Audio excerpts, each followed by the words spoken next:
slow. Hope you're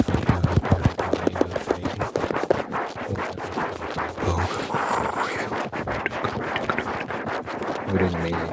We're doing amazing.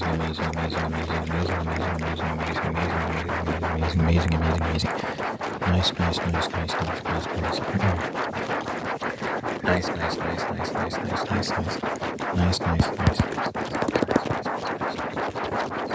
I got a video that's doing pretty well. It's very encouraging. 6.4 thousand views right now. So looks like it's on track to crack 10K, which is amazing. I want to make it 3 videos this year so far that have reached 10K. Well, the other video I uploaded it late December, so it'd really be 2 videos released this year that cracked 10K. I'll throw the other one in there. And I'm gonna throw it in. Should I not? Do I comment? I released 2 videos this year that have cracked 10K. And that's really encouraging. And there was another one I released late December last year that has also reached 10K. And the goal for my channel is to up the ante in terms of the views I'm getting and the rate of growth, because each year has been progression, right? Each year has been more than double, like more than a doubling, like quadrupling of the previous year's performance. So, if I follow the trend, if this year follows that trend, we'll see also like more exponential growth. And that's my prayer every morning, that I do see that growth, that I do see explosive growth. And I just want this year to be an amazing year for my channel, for everything I'm doing. But it's nice to see, man, and I'm about to reach 20K soon. It's funny. I remember like watching somebody to have 20,000 subscribers. They would have, wow, if I get 20,000 subscribers, I'll be so solidified. Now that I'm approaching 20K, I just think your appetite expands. You get used to it, which is a good thing. It can be a bad thing, but I think it depends how you look at it and how you react to that. So for me, I think it's a good thing because it means I won't be complacent. Because it's very easy to be like, I've made it. I don't think you've made it when you're 20K, because 20K is a big achievement, don't get me wrong. It's hard to get to 20K for most people. Some people seem to have like an easier time than others when it comes to very loud truck outside. Some people seem to have a very easy time growing the channel, right?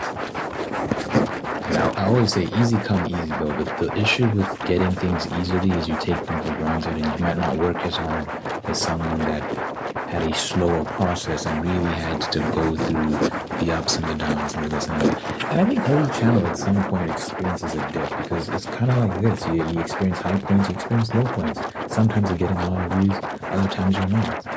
And it's just about being consistent through it all, right? So I think when you're used to getting it fairly easily, when you're used to getting views fairly easily, when things go south for whatever reason, it happens. Sometimes there's no real explanation. Who knows how this YouTube algorithm works? There's general consistencies you can follow, you can track. Sometimes it's just like, it is what it is, man. Up, down. And what I've seen with like some channels where growth comes quickly, when they hit that slump, it's devastating for them.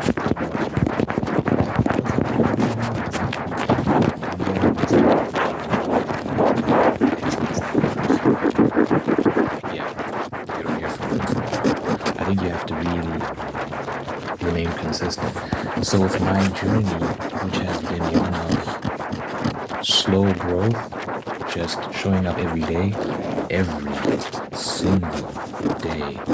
I think the last time I took a break from this channel was more than a year ago, definitely more than a year ago. But I think it was like I was gone for like a week, and then I came back. So it was like a week vacation or something like that. That I've been uploading every single day for like the past however many years. I like this channel. I like to talk to them and just express myself and do the awesome and do everything. It's just nice. It's nice. Anyway, looking forward to seeing how this channel grows this year. My prayer is that I see exponential growth. I see an improvement in everything. You know, I'm doing what I've been doing. You know, it's just more of the same. So logic follows. If I just keep doing what I've been doing, I'll continue to see the same growth, right? We'll see. God, please. Lord, please.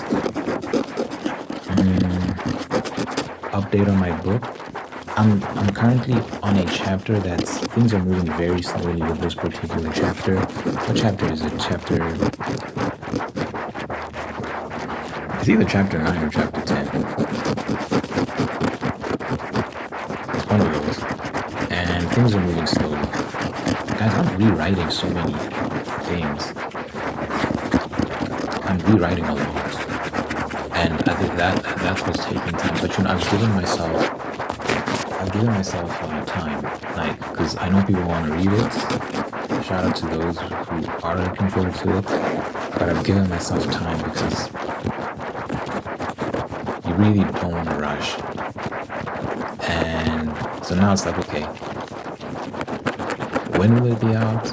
How long am I willing to wait to work on this? The answer to that question is however long it takes. If it's months from now, if it's however long, if it's a year from now, I don't think it'll be a year from now. I don't think it'll be that long. I think it'll be like 2-3 months. Just realistic and being real with you. 2-3 months.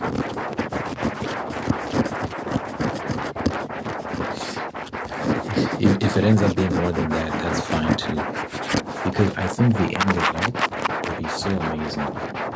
I'm really gonna like spend time ironing out the kinks, making sure things flow well, making sure the grammar is correct. The one thing I would absolutely hate is to be reading it and then I see a mistake, like some grammar mistake. And you know, these things happen when you're talking about something, a manuscript that's 100,000 plus words.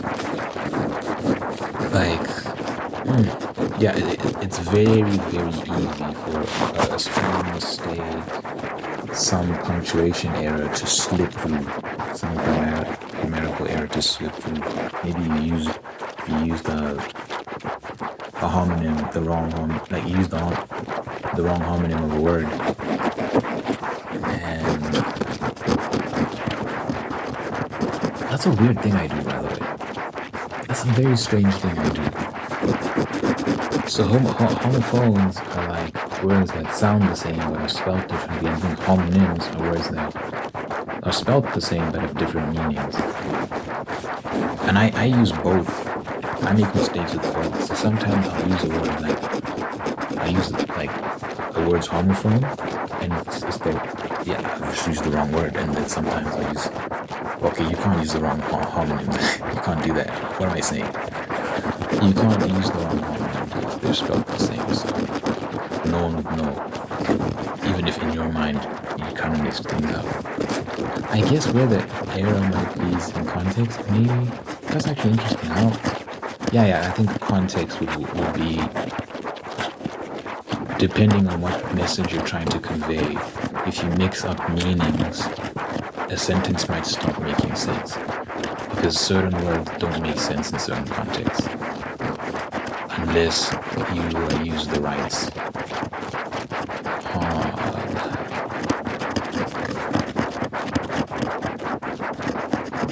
I'm getting distracted. I made silly mistakes is the point I was trying to make. Sometimes I make silly mistakes. I mean, when you're dealing with a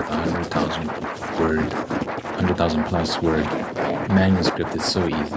It's so easy for someone to slip through. But I'm reading through everything, just making sure. And sometimes I catch things. I'm like, how did I miss that? That's scary. How did I miss that? Oh my god, that would piss me off. if someone points out some error, and I know there are going to be people that are looking for like mistakes. I know there are going to be people that are just waiting for me to make some mistake. I don't want to give them anything. But yeah, anyway, I'm taking my time. I'm taking my sweet time. And it takes pressure off as well, because I think part of the stress is like when you feel like you're working on a deadline, like it has to be done by the end of January or the end of February. It's like, come on, bro, take time. Because I'm used, I don't know if it's like a chapter a day, but let me say a chapter every day. That's the rate I've been working at. A chapter every 2 days. That's the rate I've been working at. But this chapter in particular is taking like 3-4 days, and I'm still not close to being finished with it. And it's a very short chapter too. The issues I'm rewriting, and with this particular chapter, there's just certain things I've been trying to figure out. So that's why it's taking so long. But the chapter I wrote before that is so good, guys. Old, my God. I can't wait for people to read it. There's so many chapters like that in this book where I can't wait for people to read it and tell me what they think. Because I genuinely think this brings me so wild for you all. And I'm excited for you. I'm excited for you because I'm like, this is going to be something. I have so much confidence in this. I have a lot of confidence in this. I know I have something good on my hands. It's just about taking time to refine it and make sure that I iron out the flaws. Make it as good as I can. I know it's gonna be good. And you don't want to come across as arrogant, but I think you just reach a point where you just become so confident because you're aware of what you're working with. You're aware of what you've done, what you've put in.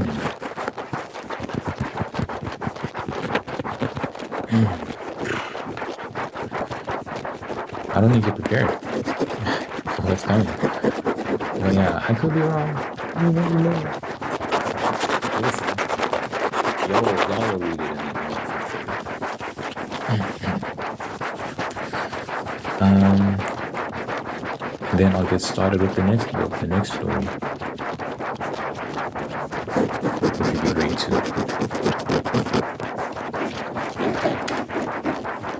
The past couple of days on this channel, there's been some debates about, I've been talking about marriage and sex, which is a recurring theme on this channel. If you've been here for more than 2 seconds, I always talk about this topic. I say things, people get upset. Such is life, right? C'est la vie. I think one thing people can agree on is that when it comes to relationships, when it comes to marriage, people just want to be happy. So you think about what marriage is. You're dedicating your life to someone for the rest of your life. You can do this one. Ideally, of course. Some people get divorced. But assuming that marriage is what it is, which is a permanent, lifelong bond, you want to be happy with that person. And I think we can all agree that's the goal, is to enjoy that duration of time. There's actually, so in Christian theology, is this idea that in the afterlife, there is no marriage. And I guess that depends on how you interpret, or I don't even know if it's a matter of interpretation, because Christ says pretty plainly that in heaven men will not marry or be given to marriage, or something like that. My thing is it a translation issue? Did he mean that? I mean, he means what he says. I'm just wondering if there's been some error in translation somewhere, because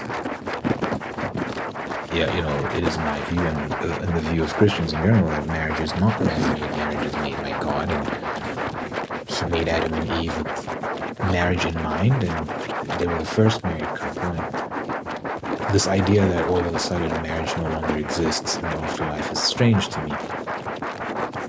I'm not saying it's wrong. I'm just saying, to me, it's a shame, because it's a beautiful thing, and I believe it's an eternal symbol.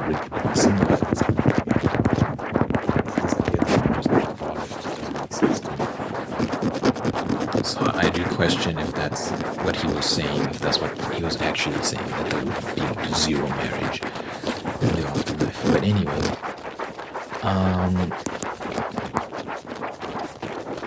if we were to assume that there is marriage in the afterlife, so it's an eternal thing, if marriage is an eternal thing, you do start to wonder, like, can you love someone forever? Love is eternal in its essence, like true love. It doesn't die, it doesn't shift or bend or break.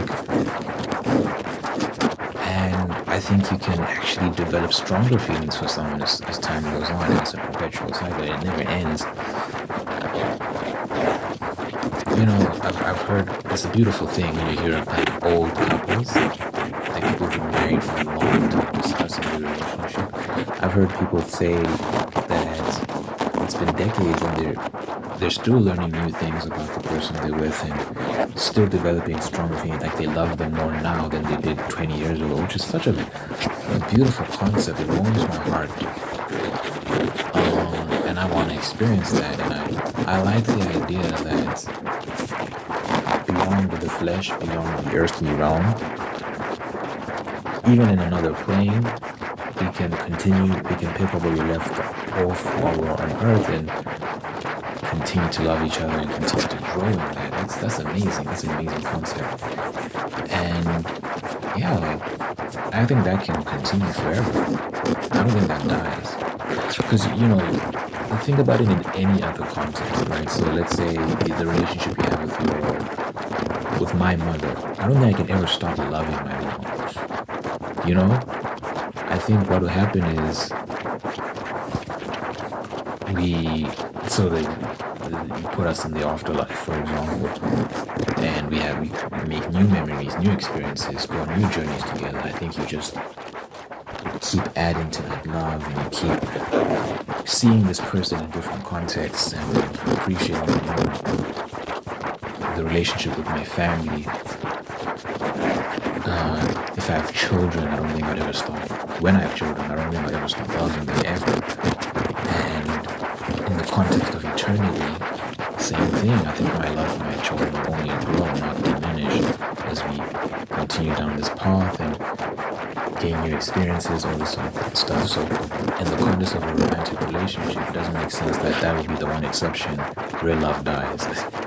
I think, no, it's the same thing. If you really sincerely love a person, love is love, you continue to grow in that love for them. And the question is, how do you cultivate that sort of love? How do you cultivate profound happiness, joy, sense of enjoyment in your marriage?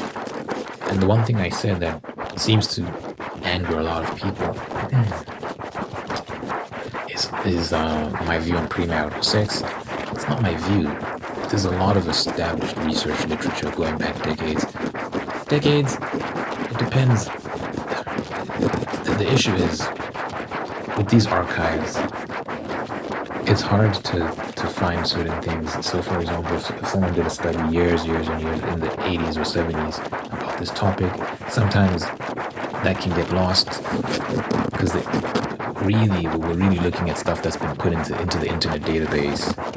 And that's what we're basing on. So if you just go back, if you go over the internet database, I'd say the earliest study we have on premarital sex and its consequences is like, it goes back to like 2010, if I'm not mistaken. Either 2005. Was it 2005? I think it was 2010. But even then, that's data. So if you go back to that 2010, that would have been data that had been compelling for a long time. So there's a lot of research literature on this topic of premarital sex, and people will say that it doesn't matter, that the data, the stats, the this, that doesn't matter. And what I find, people only say that when it's inconvenient to their philosophy or worldview. If there was a such study that came out that said premarital sex is actually great and it improves your sex life and actually increases the chance of a happy marriage, they would be throwing that around in people's faces, left, right, and center, right? But you can't even find one, not even one study that says that. There's not even one, guys, which is insane. Well, it's not insane. It actually makes perfect sense. Because, yeah, premarital sex is just, it's not ideal. But we need to go into the reasons for that. So I think about, because I guess when you speak in this way, people think you're being robotic, or I don't know what people think. So, I can go into the reasons, at least some of them. And I think I'll just give my particular perspective on it. When I think about a woman that I really, really like, and, I can use personal past experiences. What I've found with myself is that the main thing I'm thinking about when I'm with a girl, I've gone on dates with some attractive girls in the past, like girls I'm personally attracted to, and I've had those thoughts of like, she's fine, and, I wouldn't mind.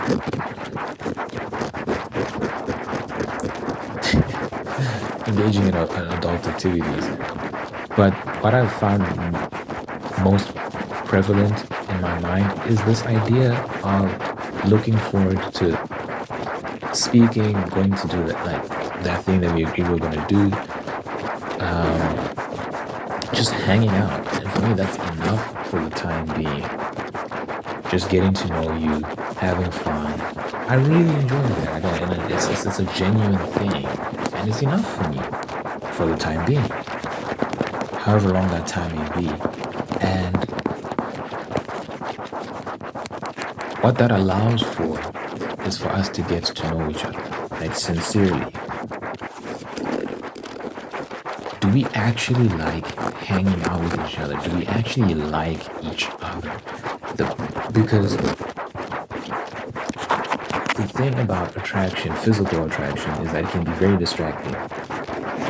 So you might be very physically attracted to someone, you might think they're beautiful, you might think, she's got a nice butt, all this sort of stuff, and that's influencing a lot of your decisions. This happens with men a lot. You see men with pretty girls that are terrible to them, very verbally abusive and manipulative and this and that, but they stick around. Why? Because, she's gorgeous. The sex is great. So they stay in these very toxic relationships that are not good for them. And everyone's telling them to leave and they never leave. There's a lot of stories like that.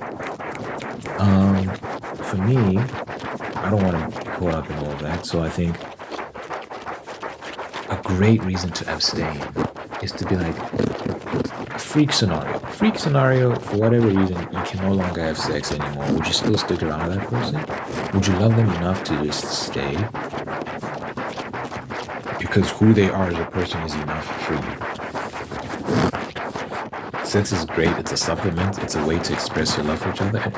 It really, the main objective is to produce children. Then we forget that sometimes. The main priority of sex is to reproduce.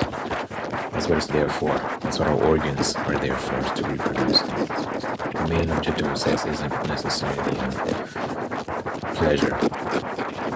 Pleasure is there to promote reproduction. If sex didn't feel good, we would be less likely to reproduce. But it's also nice because it's a way to express our love for each other. So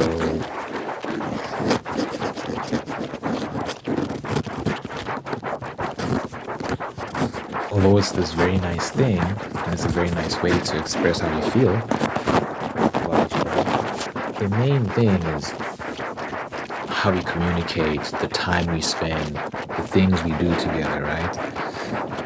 Like your day-to-day activities, so on and so forth. So if for whatever reason we can't sleep with each other, but I still love you and I still stick around, that's an important question. And one thing I wonder about is, I think there are, I don't know what percentage of women this is, but I think there are girls who don't want to be with virgin men. So they don't like this concept of a man who's never been with a woman, whether it's because he's involuntary celibate or he's saving himself for marriage. They just don't want any of it because they want a man's experience. I guess to them it signifies that he has something that other women want, therefore he must be a valuable man, or I don't know what the calculus is there. But the issue with this is that there is a chance then that he might not be faithful. Because a man if a man is saving himself for marriage, let's assume that he's saving himself for marriage and he's doing it consciously, on purpose. He's denying offers for sex and all these other things. He's denying advances from other women. Let's assume that's the case. He's exhibiting discipline. He's exhibiting that he won't cheat on you if the opportunity ever presents itself because he said no before. You know? I think that's the kind of one. So, but unfortunately, a lot of those select for the wrong attributes. They think it's a good thing if a man has quote-unquote experience. That experience can turn around and bite you in the ass. Because now you're with him and then other women are giving him attention and he can't say no. At some point he gives into the pressure. You want a man that has shown that he can say no. And the man that is most likely to say no is the man that hasn't been with other women. You might speculate what that reason might be, but get to know him. Get to see what type of guy he is. If you genuinely like him and you see that, no, he is. He does have discipline. He does have these views that he adheres to and he maintains consistency on them and he has discipline. Do you know how embarrassing it would be for me as a man? Because, I've been very vocal about my religious views and stances. And then imagine now if a girl approaches me and I just immediately cave and start sleeping with her. I'll be a hypocrite. But I don't really have that fear of that ever happening to me, like me doing something crazy to some girl. And then I'll come onto this channel and continue to lie to people. So expect women because I don't have that fear now, because I'm being sincere when I say these things. And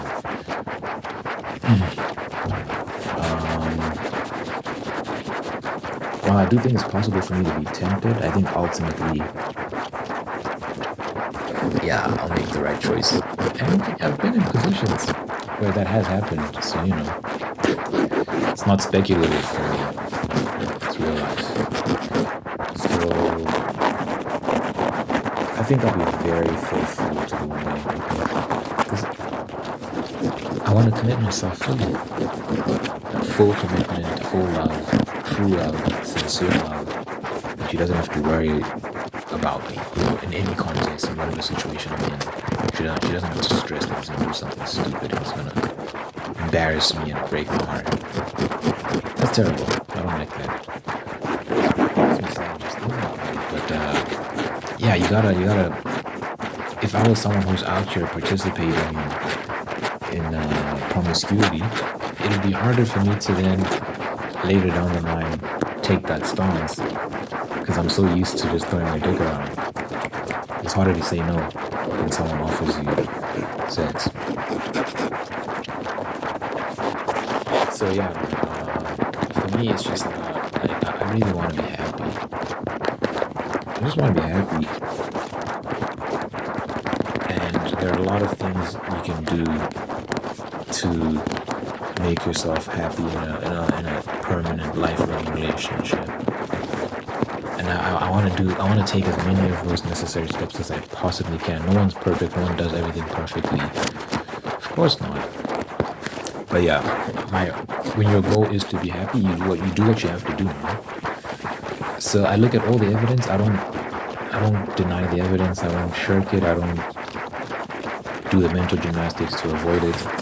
I look at what is it saying? Okay, what can I do? The number of people that have had premarital sex and then get divorced isn't 100%. There are people that have made mistakes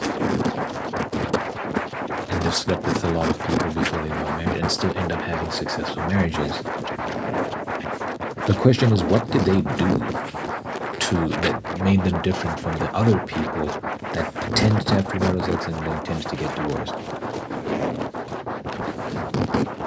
Like, what was different? Because they're in the same group, people that had premarital sex, but then one group then went on to have a successful marriage, and then one group didn't. And the answer is introspection. They actually looked at the available information and said, I need to reconfigure my brain and work on myself and make sure that I don't walk into this marriage with emotional baggage and issues and things that can potentially collapse this union. That doesn't mean that you can just engage in the same behaviors and then do what they did, do the introspection and self-evaluation, all that sort of stuff, and then you'll be fine, because it's work. Prevention is better than the cure, as they say. It's a lot of work to then turn around and try and fix the mistakes you've made. It's better not to make those mistakes in the first place. But if you have made mistakes, it's not the end. Doesn't mean that there's no light at the end of the tunnel. But you have to have the ability to acknowledge that you made a mistake in the first place. There are a lot of people that don't think there's anything wrong with just sleeping around before you get married, cohabitating before you get married, all those sort of things. They think it's completely fine. And then you run into brick walls. You don't know why. So admitting there's a problem is the first step, and then ironing out any potential kinks that might exist, because these can be stumbling blocks in the marriage. And it's not popular to say, you know. I know that we were used to the very secular messaging on love and marriage, just spread your legs and let anyone and everyone inside of you and do what you want, have fun, YOLO, right? That's the popular messaging. It's terrible, toxic, destructive messaging. And I'd be more popular if that's what I was promoting. I'd be more popular if I was just talking about dating hoes and all these sort of things, right, that people are into these days. But I think telling the truth is more important. And the truth is bolstered by significant evidence. Many years of very thorough, peer-reviewed research literature. People don't know this, but with these studies that I share, they have to be peer-reviewed to be published, right? So how it works is these studies get published in journals. So whether you're talking about studies done by the American Psychological Association or the NIH, the National Institutes of Health, and other institutions as well. For these studies to be published in official recognized journals, other experts have to come and verify that your controls, your methodology, everything in these studies was top tier. And in a secular society that frowns upon Christian traditions such as abstinence, saving yourself before marriage, do you think that they would give the green light to any study that suggested that the Christian methodology is actually correct? The Christian way of life is actually correct? Do you think they would allow that to be published if it wasn't true? No. They would 100% shoot it down. They would 100,000% shoot it down. But it's irrefutable, because they keep doing these studies and they keep finding the same thing. Premarital sex tends to lead to divorce. It's a very high predictor of divorce. Roger sleeping before you get married, that's a big sign that you're not on a great path. It's not a definitive, conclusive stamp that you're getting divorced. That's not what I'm saying. What I'm saying is you've made some mistakes and you need to course correct before it's too late. There are people that have made those mistakes and have gone on to have happy marriages, but that's not because of luck. That's because they did work on themselves and they undid the bad wiring in their brains that was a consequence of bad decisions they made. So again, I know it's not popular. I know people get very upset about some of these things, but to be honest, that's not my problem.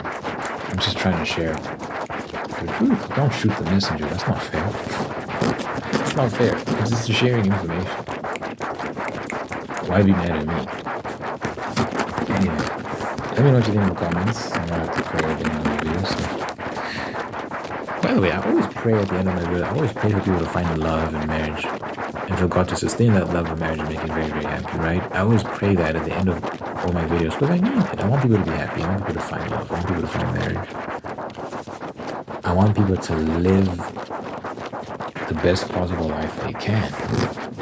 You just have to understand that there's ways to do it, guys. You can't just do what you want and then everyone ends up in the same place, despite the fact that we all have different pathways and methodologies of how we live our lives and attain certain things. There is a way for things to be done, fortunately or unfortunately, depending on how you look at it.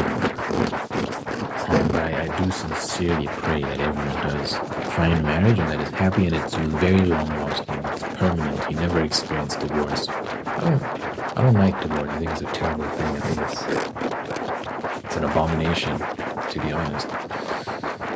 So I'm being sincere and I pray for y'all. I pray for y'all to find someone who makes you happy and that you experience the joy of true marriage. Let's get into it. Dear Father God, I thank you for this individual watching this right now. Thank you for making them whole and unique and guiding them on the path towards peace, prosperity, and purpose. Thank you for blessing this person with wonderful people in their life who love them, take care of them, and bring the absolute best out of them. Thank you for maintaining the ones who are there to do the same thing. Thank you for blessing this person with love and marriage and sustaining the love and marriage and making it very, very, very happy. Thank you for blessing this person with the spirit of gratitude so they can give thanks for all the wonderful things in their life. By giving thanks, they can find peace, contentment, and attract even more blessings. Let your presence be felt in this person's life so much, oh God, that your will, that your love, and your always be there. Good health, long life, and happiness over this person, everyone care about you, man, and I pray in Jesus' name, I pray, amen, amen, amen.